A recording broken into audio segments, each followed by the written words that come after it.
বান্দা যখন সেজদা করে তো আল্লাহ তাআলা তার পিঠে মাথায় এভাবে হাত বুলায় দেয়, আদর করে। আল্লাহ আদর করে, আল্লাহর কুদরতি পায়ে সেজদা দেয়, মালিক তখন আদর করে দেয়, পিঠে মাথায় হাত বুলায় দেয়। আল্লাহ ডেকে বলে, আনিস আমারে সেজদা করছো না, ইরফা রাসা, উঠো, মাথা উঠো, ওঠো, বসো বসো।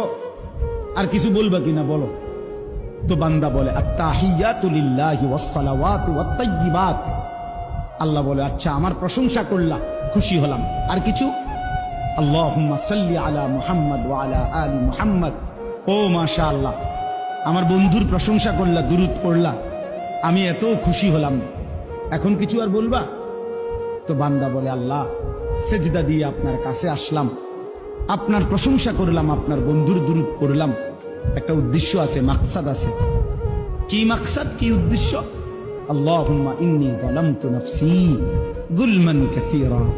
আয় মাওলা, আমি বড় নাফরমান মাওলা, আমার গুনাহ অনেক বেশি মাওলা, আর আমি জানি ওয়ালা ইয়াগফিরুয যুনুবা ইল্লা আনতা, আপনি ছাড়া আর মাফ করার কেউ নাই।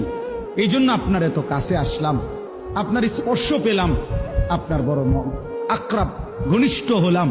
উদ্দেশ্য হলো ফাগফিরনি মাগফিরাতাম মিন ইনদিক, আপনার পক্ষ থেকে আমারে ক্ষমা করে দেন। ওয়ারহামনি, আমার একটু দয়া করে দেন। ইন্নাকা আনতাল গফুরুর রহিম, আপনি মাফ করবেন না কা? আপনি তো ক্ষমাশীল, আপনি দয়া করবেন না কেন? আপনি তো রহিম, দয়াবান। আল্লাহ বলে, কস কি রে বান্দা, এত আদর করে বললে মাফ না করি কেন? হ্যাঁ, কি কইছেন এখন? আল্লাহু আকবার। এই জন্য বান্দা যখন সালাম ফিরায় এই ডানে বামে, তখনই একবার কি করে?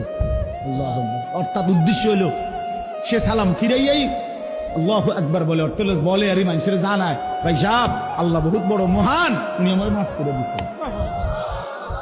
আল্লাহু আকবার। এই জন্য আপনারাই তো কইয়া উঠলেন আল্লাহু আকবার, নিজে নিজে।